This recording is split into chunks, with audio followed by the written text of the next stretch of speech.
Parmi les hommes, il n'en a pas existé de plus grand que Jean le Baptiste. Commentaire de l'évangile de Jésus-Christ selon saint Matthieu, chapitre 11, versets 11 à 15. Frères et sœurs, deux interrogations nous viennent à l'esprit. Comment Jean le Baptiste est-il à la fois le plus grand des prophètes et le plus petit dans le royaume des cieux? Premièrement, parlant avec admiration, le Christ fait à Jean le plus beau des compliments. Parmi les hommes, il n'en a pas existé de plus grand que Jean-Baptiste. Et le Christ nous en donne lui-même l'explication. Jean le Baptiste est le dernier des prophètes, celui qui met fin à l'Ancien Testament. Jean fait aussi charnière avec l'ère nouvelle du royaume dont il est le premier messager. Jean est Élie, celui qui précède le Messie pour préparer sa venue, préparer son chemin. Deuxièmement, Jésus déclare: Cependant, le plus petit dans le royaume des cieux est plus grand que Jean le Baptiste. Qu'est-ce à dire? Au ciel, tous ceux qui contemplent la face de Dieu, tous ceux qui vivent déjà la félicité éternelle, sont automatiquement plus grands que les plus grands qui sont encore sur cette terre. En d'autres termes, le royaume de Dieu, la vie éternelle, renverse les critères humains d'appréciation et privilégie les petits. Ainsi, en tant que membre du royaume, le moindre des chrétiens dépasse en dignité le plus grand personnage vivant encore sur la terre.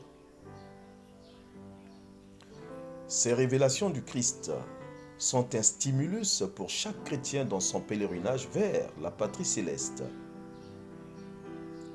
Ces paroles sont donc destinées à réveiller dans nos cœurs un désir ardent pour le ciel, car ce qui est plus important dans la vie, c'est d'arriver là où règne le roi des rois, Jésus-Christ.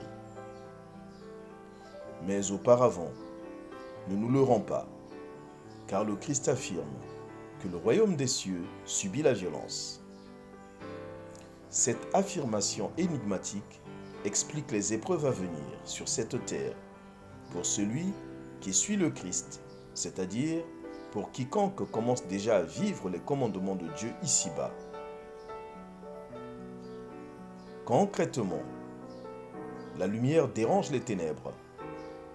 Alors, marcher dans la lumière cause forcément des adversités ou exige un certain nombre de sacrifices. Voilà pourquoi le Christ nous prévient en Matthieu chapitre 16, versets 24 à 25. Si quelqu'un veut venir après moi, qu'il renonce à lui-même, qu'il se charge de sa croix et qu'il me suive. Car celui qui voudra sauver sa vie la perdra, mais celui qui la perdra à cause de moi la trouvera. Dans ce sens, le chrétien est appelé à mourir à ses tendances terrestres afin d'être élevé vers les cimes de la vie éternelle. Quelle résolution! S'affermir moralement, chrétiennement, pour gagner le ciel. Notre prière: Jésus, Fils du Dieu vivant, sur cette terre, aide-moi à demeurer dans ton amour pour pouvoir un jour demeurer dans ta gloire au ciel.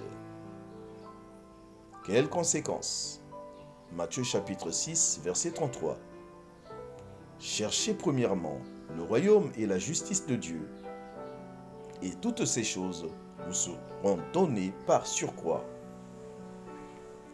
Plus de bénédictions, tout pour la gloire de Dieu.